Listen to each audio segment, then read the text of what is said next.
পরিচয়, কিন্তু অভিনেত্রী হিসেবে পরিচিত হলেও নাচে যে তিনি মন্দ নন সেটা আরও একবার দেখিয়ে দিলেন তিনি। ডান্স রিয়ালিটি শোয়ের একটা জায়গায় ছিলেন একসময় বিচারকের আসনেও বসতেন। ওয়েব সিরিজেও তার নাচের আবেদন ঝড় তুলেছিল সবার মনে। কথা হচ্ছে সেই অভিনেত্রী মনামি ঘোষের। ভূতের ভবিষ্যতের আইটেম ডান্সে নজর কেড়েছিলেন সবার, আবার নেচেই ভাইরাল হলেন তিনি।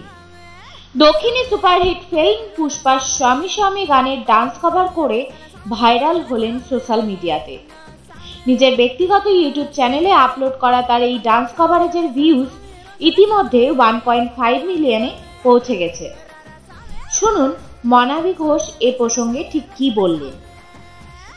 স্টার বাংলা নিউজ, সাথে আমি সুপর্ণা। ডান্স কভারটা আমার অ্যাকচুয়ালি সত্যি কথা বলতে কি আমার ইউটিউব চ্যানেলটা এতটা গ্রো করেছে সেটা নাচের জন্য। সেটা ডান্স কভার ঠিক না, সেটা অ্যাকচুয়ালি ছিল আমাদের যখন লকডাউন প্রথম শুরু হয়েছিল সেই সময়টায় বাড়িতে বসে কি করব তো আমার মনে আছে আমার ঘরের মধ্যেই আমি একটা গান, বাংলা গান একলা চলো রে একটা রেকর্ড করেছিলাম। রেকর্ড করা নর্মাল, এমনি যেমন সবাই করে, কেউ নেই, আমি একা, মানে কোনো ডান্সার নেই সেটা। এবং তখন সেটা করেই ছিলাম আমি। তখন আমি ইউটিউবে অতটা অ্যাক্টিভ হচ্ছিলাম না, 2 বছর আগের কথা বলছি। সেটা করেই ছিলাম আমি আমার ফেসবুক আর ইনস্টাগ্রামের ছোট ছোট ভিডিও দেওয়ার। সেটা ফেসবুক ইনস্টাগ্রামে দিলাম, যে ইউটিউব চ্যানেলটা যখন আছে ওখানে দিয়ে দিলাম যে থেকে যাবে এইরকম ভেবে। কিন্তু সেখানে দেওয়ার পর ওটা মিলিয়ন ভিউ হয়ে যায়। মিলিয়ন ভিউ হয়ে যাওয়ার পরে মানে ভাইরাল হয়ে যায়, শুধু মিলিয়ন ভিউ বলবো না।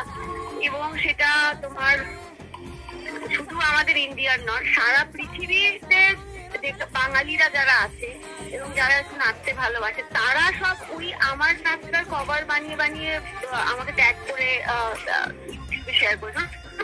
প্রচুর আমি ওইটা নিয়েও একটা ছোট্ট করে স্টোরি দিয়েছিলাম একসময়। ভবিষ্যতের ওটাও একটা আইটেম, বহুদিন আগে। তো ওটা সবসময়ই আসে, কিন্তু আমাদের বাংলা সিনেমায় যে খুব একটা আইটেম সং হয় তা তো নয়।